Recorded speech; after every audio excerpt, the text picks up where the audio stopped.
Hey family, welcome back to the channel.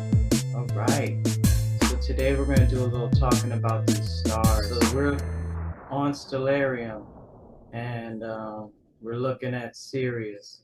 And right now in the east, where I live, in the sky, when the sun sets, we have the rising of Sirius. See it? It comes right on up. And one thing I know about this star is that it is recorded as the brightest star in the sky. So I'm still reading that Pierre Sabak book, but I had to step back and take a break because I'm seeing what he's trying to show us, and I want to kind of share my thoughts with you guys right now. We're going to read from Bullinger today just to refresh ourselves on these stars. I wanted to show you that on this Stellarium program, you can change the star lore. And so we're going to look at the Arabic star lore today for a little bit and see what the stars are named in that language. And look, the pictures are pretty different. Some that were there are not there. So in Arabic, these stars, these dog stars, are called the southern shining one. And then Procreon is called the northern shining one. And I don't even think they got Orion's name here. That these stars in Orion's belt are a little different too. They're called the zone, the string of pearls, and the belt. So only thing I was wishing here is that they would have had the actual names in Arabic. But I'm starting to think that maybe these names that we have are really not the name itself. They're like the translation of the name. You know what I mean? So I hope you know what I mean. But in my search, I found some stuff from Bullinger on Sirius, and it's pretty serious because Bullinger says that this star, this shining one, is the one that's going to um, crush the head of the enemy in that end time final battle with the brightness of his coming. And so there are some metaphysical teachings there in Bullinger that I'm starting to see now. Even the fact that he told us that the name of the Gemini twins was a corruption too, and that one of them appeared to be a woman. If you were following along in that series, you would have heard that Bullinger says one of these twins is a woman, and the name was Claustrum, and that means the place of he who cometh.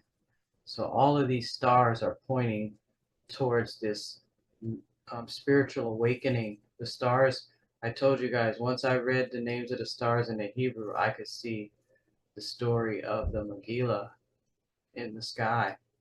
And so I'm going to work on doing that because I didn't know that a lot of these, like Osiris and Horus and all of that, they have connected themselves to these constellations. But the more you read in the Megillah, you'll know that in the Emerald Tablets, yes, the Holy Megillah has their own version of the Emerald Tablets.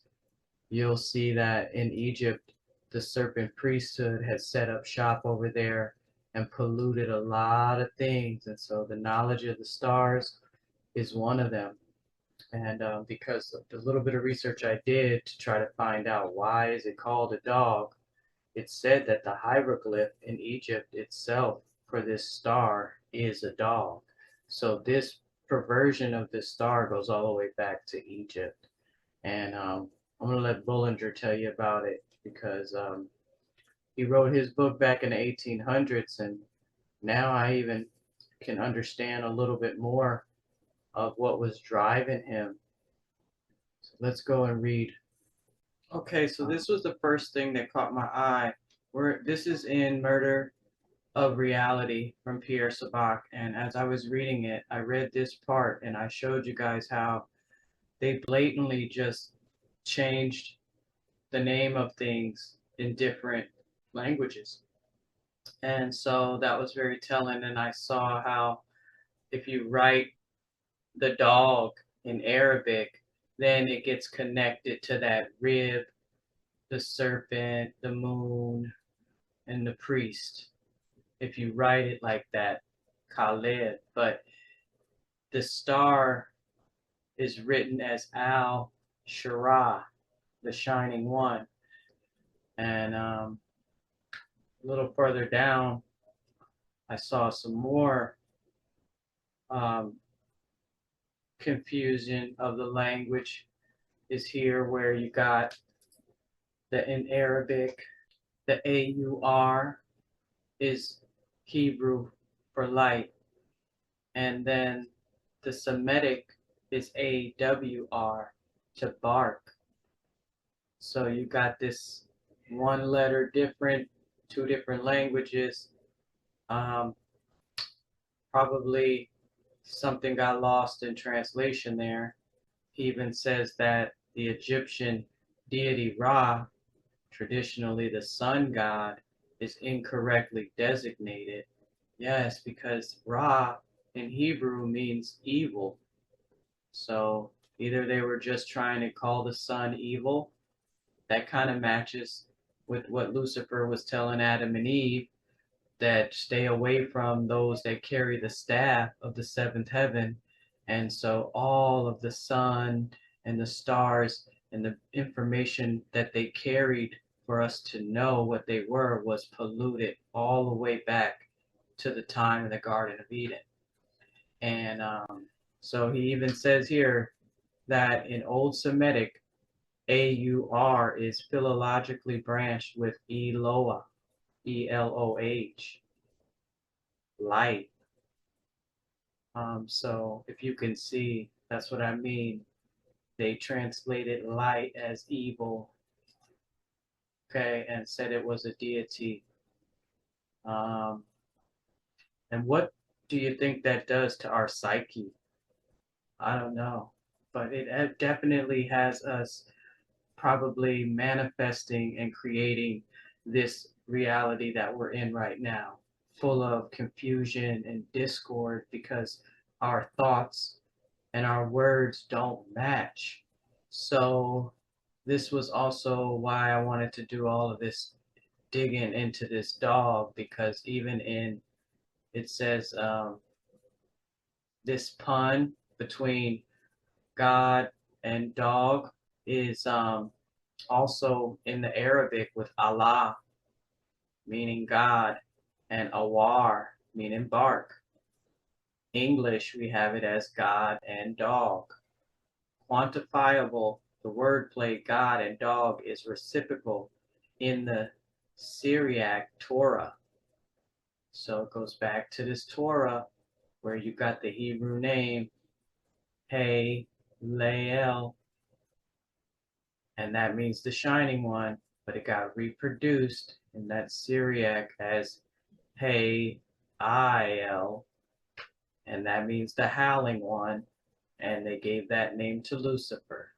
Okay, so it's almost like you can see where they've dropped letters, they've changed vowels, and they've changed definitions, but it's the same frequency, and some of it is like Pierre said, it's a pun where you're saying the same word, but it means something completely different. He says, deities assigned to the dog star are universally evident in all human languages. For example, the equivalent play is found in the Old Japanese honorific address, O Kami, that's God, and U Kami is wolf. The god Kami, the designation of the wolf, Ukami, is mirrored with the noun hare, okay, Kami. And he says that's a classification of the mammal. In Japanese, the serpent deities attributed to the fallen angels, otherwise the Djinn, are referred to as the Tengu, literally heaven's dog. And he says referred to the Japanese glossary appendix 2. And they did it all over. He goes into the Roman language now with this Lato and Apollo, and how it ends up being the dog soldier, conceptual to the rapist host. So this book kind of is like repetitive because it goes through all of the languages. I'm hoping that people can really start to go back and take this stuff to its origins to figure out, does it have any weight? Okay, so here is this book, Witness of the Stars, E.W. Bullinger, 1893. And it's pretty juicy if you don't know about it. He connects the stars to the scriptures and in the King James Bible. And see, he says it starts with Virgo, and then within the Virgo constellation, all of these other constellations above and around her, Virgo, are connected to her story. And so there's then Libra that has Crux and Lupus and Corona, all a part of Libra. So it's just not, what the sign of Libra is. Bullinger says that there are 4 books. Wait, no, I think it's 3 books with 4 chapters each. And the one we're going to read out of today is this 3rd book. And he says that the title of this chapter 2 in the 3rd book is The Messiah's Reign as Prince of Peace. And these 2 dogs, he says that they represent the coming glorious Prince of Princes. And Procron is the exalted Redeemer. And so I have my own opinion about what they say, but Bullinger is the one who pointed me in the right direction in the first place. I wanted to read this little introduction part to you where you can see that he shows you many places in the King James Bible that it's talking about the stars of heaven. He says it talks about them in Amos. Seek him that maketh the 7 stars, the Pleiades, and Orion. His point is that thus we see that the scriptures are not silent to the great antiquity of the signs and constellations. He says, if we turn to history and tradition, we are at once met with the fact that the 12 signs are the same, both as to the meaning of their names and as to their order in all the ancient nations of the world. The Chinese, Chaldean, and Egyptian records go back more than 2,000 years BC. Indeed, the zodiacs in the temples of Denderah and Eshne in Egypt are doubtless copies of zodiacs still more ancient, okay, which from internal evidence must be placed nearly 4,000 BC when the summer solstice was in Leo. He says Josephus hands down to us what he gives as the tradition of his own nation, corroborated by his reference to 8 ancient Gentile authorities whose works are laws. He says that they all assert that God gave the antediluvians such law that they might perfect those things which they had invented in astronomy. Ancient Persian and Arabian traditions ascribe its inventions to Adam, Seth, and Enoch. So it's like he's saying that it goes all the way back to the beginning, the knowledge of the stars, and that there must have been something that everybody was copying over and over again. I really like here, he gives a quote from this Lieutenant Jen Chesney, well known for his learned research and excavations among the ruins of Babylon, who, after describing his various discoveries, says about 5 miles southwest of Hilliah, the most remarkable of all the ruins, the Birs Nimroud of the Arabs rises to a height of 150 feet above the plain from a base covering a square of 400 feet or almost 4 acres. It was constructed of kindling dried bricks in 7 stages to correspond with the planets to which they were dedicated. The lowermost black, the color of Saturn, the next orange for Jupiter, the third red for Mars, and so on. These stages were surmounted by a lofty tower, on the summit of which, we are told, were the signs of the zodiac and other astronomical figures, thus having, as it should have been translated, a representation of the heavens instead of a top which reached unto the heavens. So it says fragments of these colored bricks are to be seen in the British Museum. He says this biblical evidence carries us at once right back to the flood about 2500 BC. This tower or temple or both was also called the seven spheres, according to some, the seven lights. According to others, it is thus clear that the popular idea of its height and purpose must be abandoned, and its astronomical reference to revelation must be admitted. The tower was an attempt to preserve and hand down the antediluvian traditions. So what Bullinger is showing us here in this book is that everything we have been handed down to us, basically about the stars and everything, came down from ancient Babylon. Dr. Budge of the British Museum says that it must never be forgotten that the Babylonians were a nation of stargazers, and that they kept a body of men to do nothing else but report eclipses, appearances of the moon, sunspots, etc., etc. Astronomy, mixed with astrology, occupied a large number of tablets in the Babylonian libraries, and Isaiah 47:13 refers to this when he says to Babylon, "Thou art weary in the multitude of thy counsels. Let now thy astrologers, the stargazers, the monthly prognosticators, stand up." Bullinger says the largest astrological work of the Babylonians contained 70 tablets and was compiled by the command of Sargon of Agade 3,800 years before Christ. It was called the Illumination of Baal. Okay, and so he says there are fragments of two ancient Babylonian planispheres in the British Museum with figures and calculations inscribed upon them, and the months were called after the signs of the zodiac. Okay, and there's that name, Sargon. Okay, so the rest of this book is where Bullinger is telling us of the perversion that they did. Here is one of the fifth creation tablet. It reads, "Anew made excellent the mansions of the gods, 12 in number, 12 signs are mansions of the sun." And he placed them. And so Anu, doesn't that go back to maybe Anubis or some of that Egyptian stuff? So everything that the Babylonians had, they got it from the Egyptians.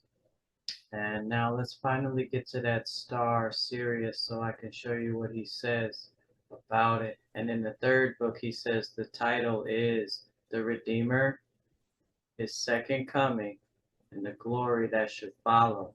I'm going to just tell you right now, it's about birthing the Christ within, because that's what the second coming is all about, even in the Megillah. And he says that Gemini, the twins, basically are showing us the Messiah's reign as Prince of Peace. And all the pictures of this sign are confused, he says, Gemini. This is why I said it's metaphysical and about opening that third eye, manifesting that blazing crown of light, like we're taught in the Megillah. He says, because in that ancient zodiac, the name of this book in Gemini is Claustrum, or which means the place of him who cometh.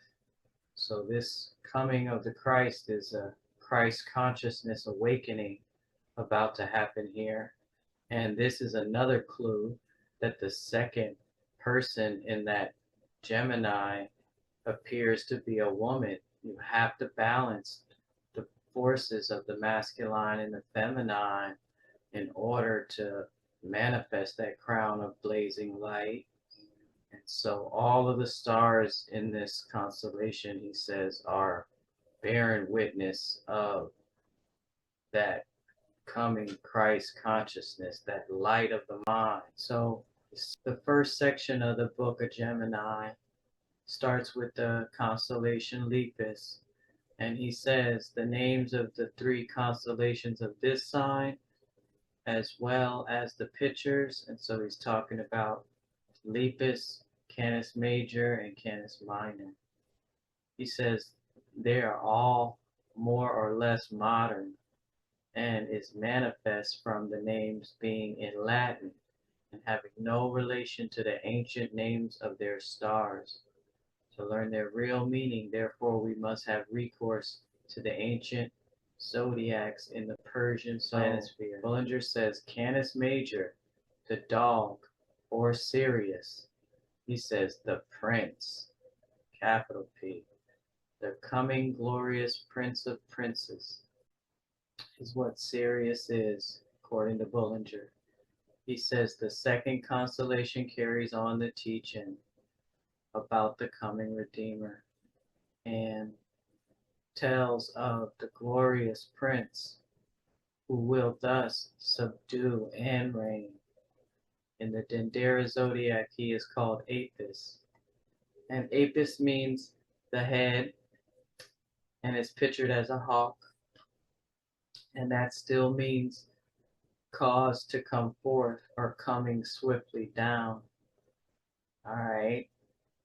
And he says in that Denderah Zodiac, that hawk has on its head a pestle and a mortar, indicating the fact that he shall crush the head of the enemy.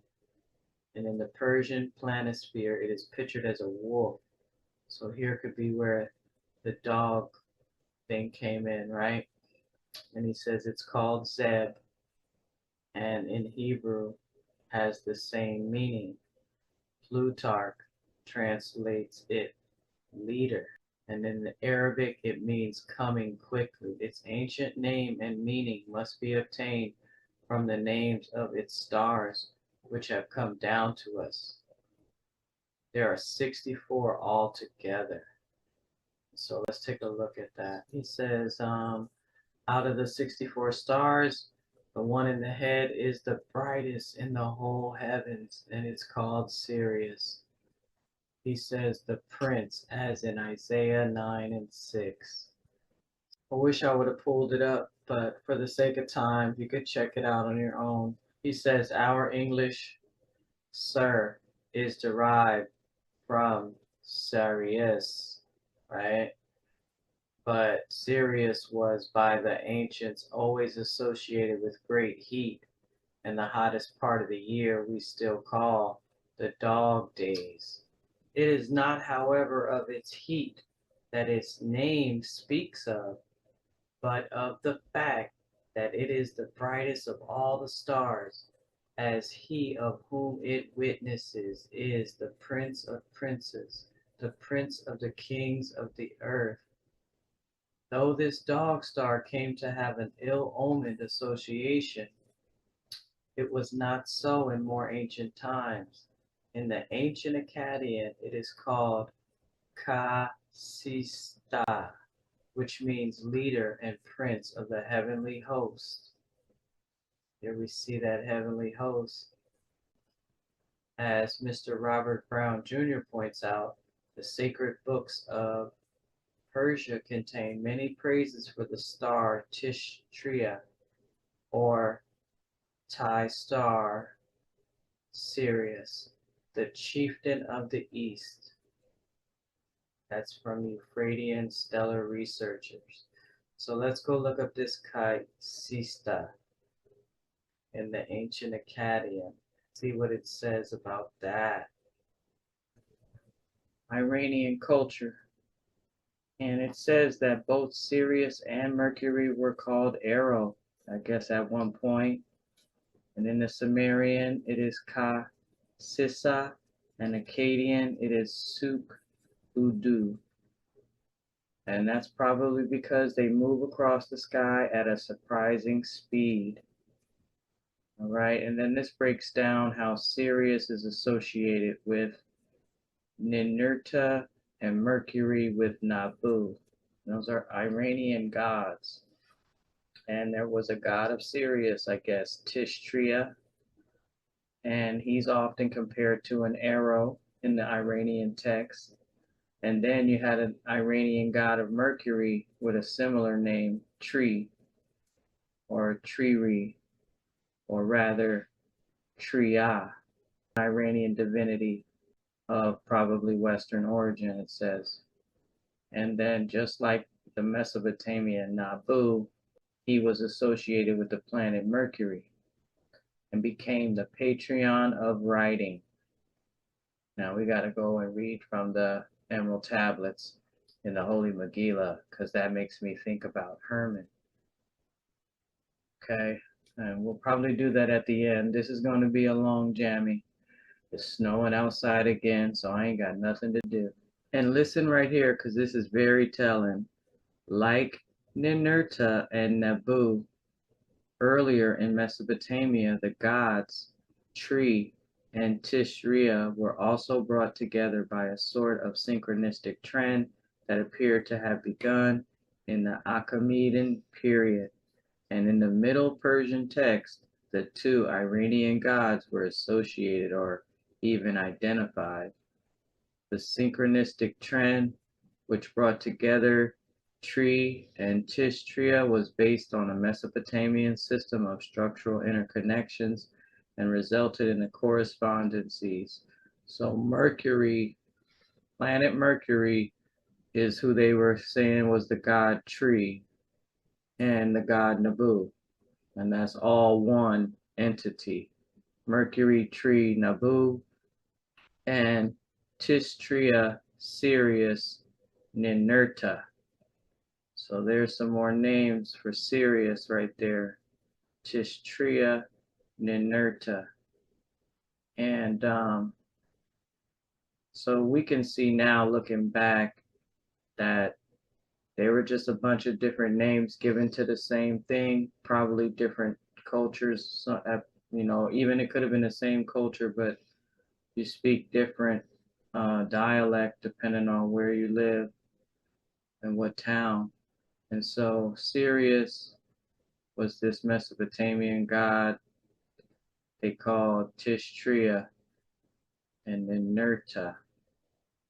And now right here lets you know that all of this stuff was just the seasons and cycles of time that they were watching in the sky. And somebody got clever and decided to call the planets and the stars gods. But we don't have to do that anymore. We can look and see what they really are, and the periods of time that they're in the sky. It really matters. And this connects it to the harvest and to the spiritual awakening, the Hellenical rising of Sirius that happens. So it says here that this process was catalyzed by the astral interpretation of the Adonis Tammuz fertility cycle, which was also interpreted in terms of royal succession. So that's how they were translating it like this, where the gods came from. But in the fourth month, according to Astroblade B, Tammuz, the fourth month, that's what Tammuz is, it's a Hebrew name for one of the months, I think, was bound to the netherworld, which immediately precedes the rising of Sirius, Ninurta, in the fifth month. And so the cycle of the dying king, Tammuz, and the living king, Ninurta, was thus seen in the sky.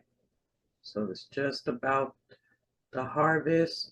It's the end of the summer, we know. That's what the dog days is coined for.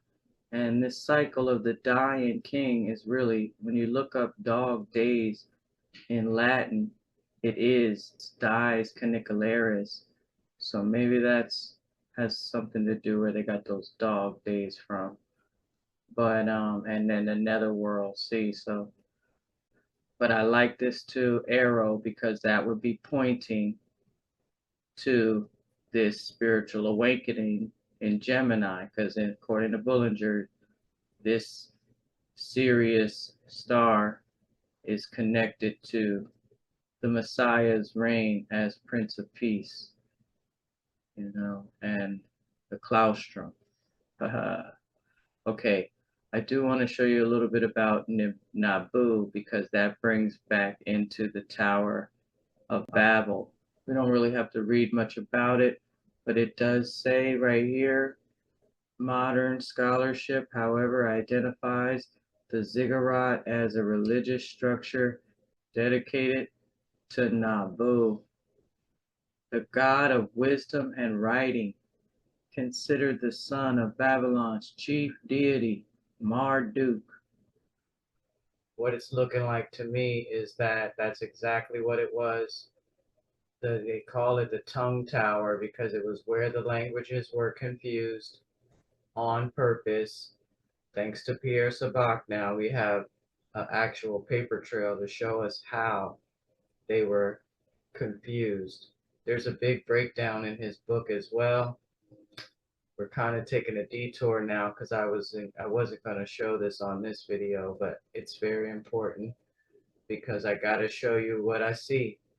So it says derivations of the stem sefer book include Sippur. That's what I'm saying. That's Sippur place, and that's a tale or a story. And Li Shefer, the verbal stem to tell. And I just noticed that's one of my sayings. I say that's very telling. Anyhow, look at this. Lee Schaefer informs the English transliteration. Lucifer, archaic of an angel, literally a messenger of scriptural knowledge. Lucifer's name is appropriated from the Semitic verbal stem la Schaefer, to tell, and appears in the Latin corruption Lux Fairy, Lightbringer. Lux Fairy's title connotes a dragon, or seraph, signified as Venus. See them still polluting the planets. And the morning star. Lucifer, a cognomen of Cipher, is similar to his brethren, the Ifrit. So Cipher, Ifrit, Ifer, deceiver. Affiliated to the serpent's initiatory vernacular, Ivrit, connoting duplicity, Pratar.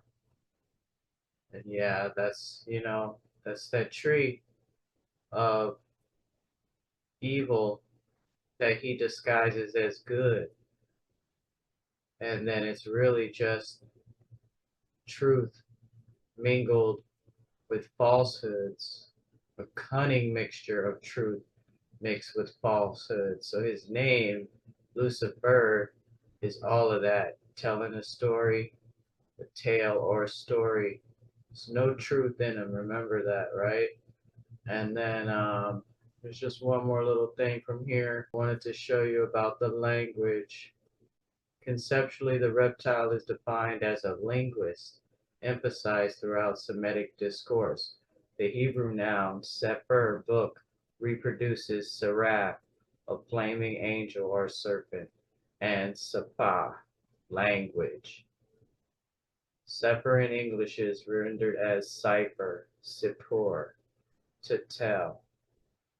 All right, and then that arises from an old Semitic stem, zep, hidden, specifically of the oral traditions recorded through homonyms. Judaic scriptures are thus written in a codified language, Ifrit, identified with initiation and deception, Pratar. And the same analogy runs true in the Arabic language. He has confused our language, and we are given homage to darkness, and we are putting down the light. And we have to figure it out so that we can speak clearly and maybe even start a new language from scratch. I'm serious. Serious. So let's get back over there now. I'm so sorry. This is where we left off. We're back in Bullinger's book, and I highlighted all the names of the stars that are heralding the Messiah's reign as Prince of Peace. Okay, that's how Bullinger says it. And it says Just for time, I'm only going to read the translation of their names. Who shall come? The prince or chief of the right hand, the prince, the mighty, the leader, the chief. And Bullinger says there is no conflicting voice, no discord in the harmonious testimony to him whose name is called Wonderful Counselor, the Mighty God, the Prince of Peace. Isaiah 9 and 6. The names of the stars have no meaning whatever as applied to an Egyptian hawk or a Greek dog, but they are full of significance when we apply them to him of whom Jehovah says, Behold, I have given him for a witness to the people, a leader and commander to the people. This is the Prince of Princes in Daniel 8:23, against whom, when transgressors are come to the full, a king of fierce countenance shall stand up, but he shall be broken without hand, for he shall be destroyed with the brightness of his coming. So there's a footnote in that companion Bible on this Second Thessalonians on what the brightness of his coming really means. And I'm going to show you, it's in that appendix. Here it is. And so this is appendix 106 in the back of that companion Bible.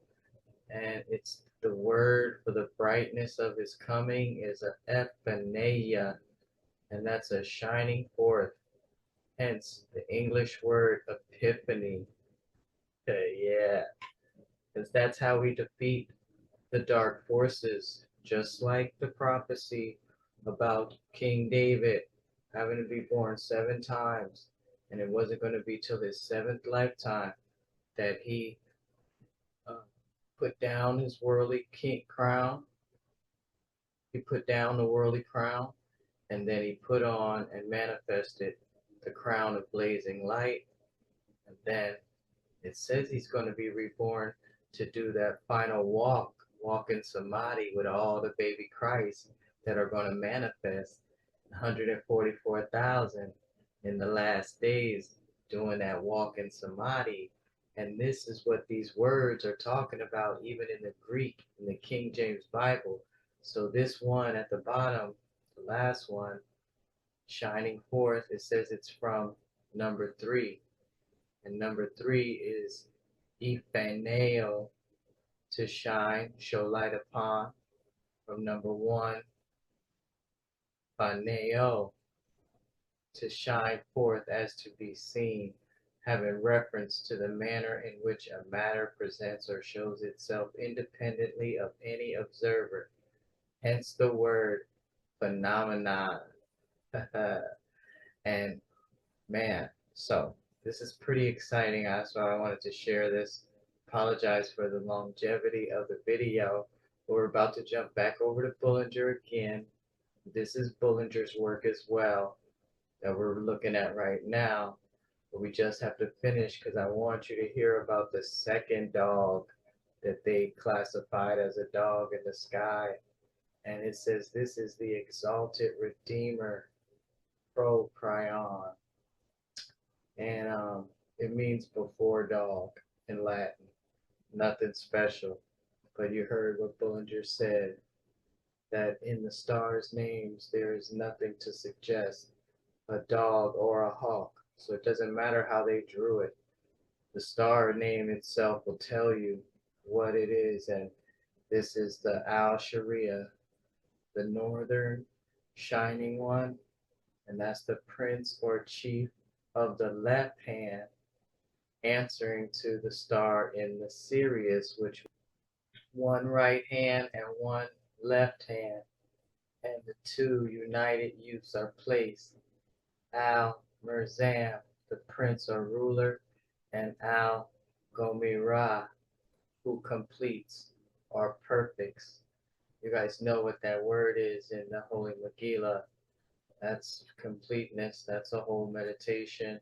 And it makes me think about the Lord and the Lady in this second return. Left and the right hand of the Nazarene priesthood, right? He says this does indeed complete and perfect the presentation of this chapter. Messiah's reign as Prince of Peace, the enemy trodden underfoot by the glorious Prince of Princes, who is none other than the glorified, redeemed. Yes, and that will be all of us who do the work and manifest that crown. So really nice to be able to find all of these receipts all over now. And yeah, thanks to Pierre Sabak, I'm going to now read to you from the Megillah so you can hear those little keys that we got to what was going on in Egypt over there. All right, so here's Nabu, and I just want to show you here on the side, they got his equivalents are in the Greek, it's Hermes, in the Roman, it's Mercury, in the Hindu, it's Buddha. So see, this is the confusion of the languages. And the sad thing is that this is supposed to be Hermes. And take a look at his staff because the Megillah is going to talk about it right now.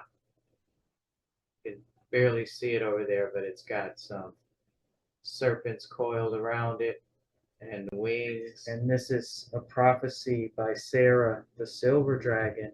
So this is another one of the Emerald Tablet scrolls. It's on page 796. It's the second scroll, and it's a prophecy by Sarah, the silver dragon. We're just going to read a couple pieces of it. She says, in verse 14, we're starting.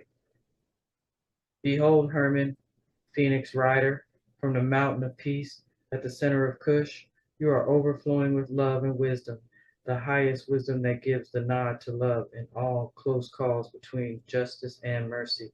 Wherefore I give you, good wizard Hermon, this staff, adorned at the top with the emblem of the heart within a sun with wings. I also give you the following words of prophecy. Behold, I see right now in this moment a future moment. That moment is shortly after your death in this incarnation. Lo, the priesthood of the serpent meets and plans. They realize they cannot stop the fame of wizard Hermon, for the people share stories of Hermon's great wisdom and his many good works and miraculous healings. And at that time your fame will have been strongly established by the people. Wherefore the snaky ones decide, we will commission and distribute artwork of Hermon that shows him holding the staff of the serpent priesthood. Okay, and that's what we got. That's exactly what we got. We got Hermon holding the serpent staff. Okay, and all of his teachings have been polluted. And it started back in Egypt. We will say that this is in his commemoration of his death. We will then alter many of his teachings, especially his doctrine on a meatless diet. Let the people forget that he was a Nazarene. So they deleted his references, says they will delete his references to vegetarianism, for as always it matters not that a doctrine advocate love and wisdom if it permits the eating of flesh. For if they eat flesh, they will not be able to raise their vibration to a level that we cannot effectively attack. Thus, they will remain under our dominion. I'm at verse 28. For behold, it is we of the serpent priesthood that now hold the most power in this contested world. Sarah the silver dragon says in verse 29, thus spoke the leadership council of the priesthood of the serpent, the order established in this world by Cain, the murderer, the first high priest of the Luciferian priesthood. She goes on to say the snaky ones, that's what they call them, the snaky ones, wish to prevent the return of Eden consciousness on earth. Eden consciousness is when Yah consciousness dances in beautiful harmony with Mother Nature to manifest natural paradises. Right, I'm going to stop there. There's actually 4 Emerald Tablet scrolls in the Holy Megillah, and this is the 4th one, and this is from Gilgala. And if you do your research, you'll know she was the very first calendar maker and astrologer. And she is also the chief angel for the branch of eternal life. And so there's a lot to do with this astrology that we need to know so that we can and understand where are we at on our journey of spiritual evolution and what things we need to work with. So this whole confusion of the stars and stuff is definitely a part of this Lucifer's confusion. So here it says, we're on page 809 and we're starting at verse 5.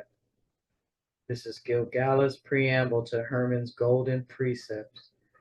It says, Behold, O people of Egypt, I send my messenger to you. I, Wizardess Gilgalah, have launched a mission from the Nazarene order of wizardry in Kush unto various lands that have been invaded by a dark religion based on blood sacrifice. The parasitic religion that is attacking this planet is led by the order called the priesthood of the serpent.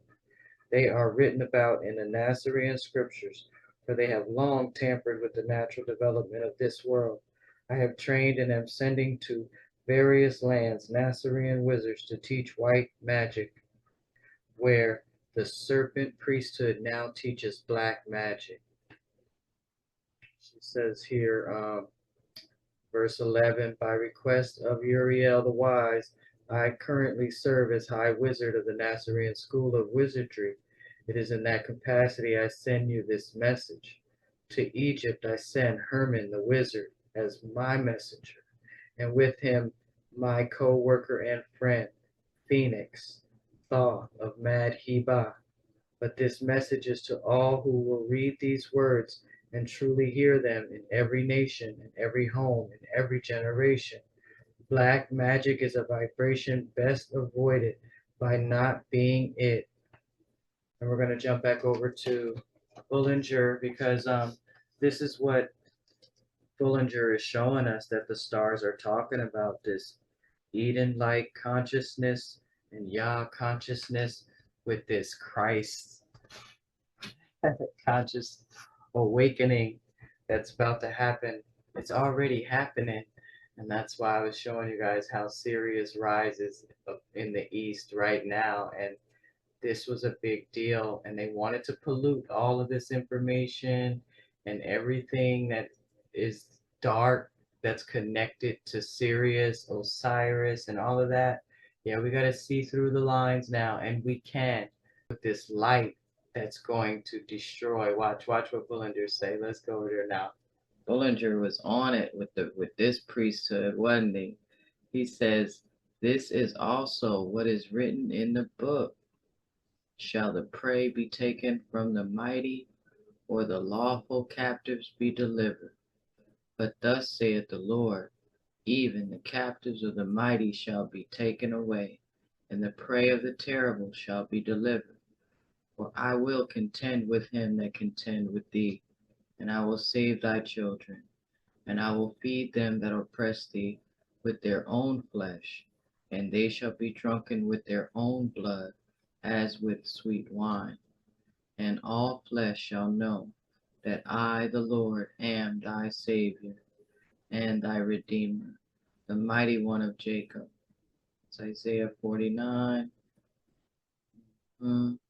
Another one, he said, when the enemy shall come in like a flood, the Spirit of the Lord shall lift up a standard against him, and the Redeemer shall come to Zion. Yeah, buddy. All right now, so I'm going to get out of here, guys. Thanks for rocking with me with this long one. This was a doozy. It's about to be a full moon, too, in Leo. So, do your homework. All right, I had to check it out. We got on the 3rd of March, a full blood moon in Leo. And I don't really know much about astrology, but if this is the last decan of Leo, what I looked up says a total lunar eclipse, full blood moon, the last decan of Leo, is a powerful high intensity event that signifies the culmination of a major 2-year chapter regarding your self-worth, personal creativity, and heart-centered leadership. As the last of the Leo Aquarius eclipse series, it represents a final crescendo, forcing you to release outdated prideful roles and step into authentic self-expression. It says here the core meaning, the final act of the lion, intense emotional release, because it is a blood moon. It is 3 times more powerful than a normal full moon, often triggering sudden designated endings or breakthroughs that have been building since early 2017. That was the beginning of my awakening, 2017. Wow. And then here's another little, I just Googled it on my phone, but I'm going to share this last one and get out of here. Shedding the false queen king. This moon asks you to stop seeking external validation and to instead take a hard look at your own shadow, inner fear, shame, or arrogance to step into true, authentic leadership. Man, closing chapters, reinventing self-worth, confronting shadows. Man, this is heavy. Like I said, we got Sirius in the sky too. Let them lights shine, y'all. This little light of mine, I'm gonna let it shine. Let it shine. Let it shine. Let it shine. Thanks for watching. I'll be back soon.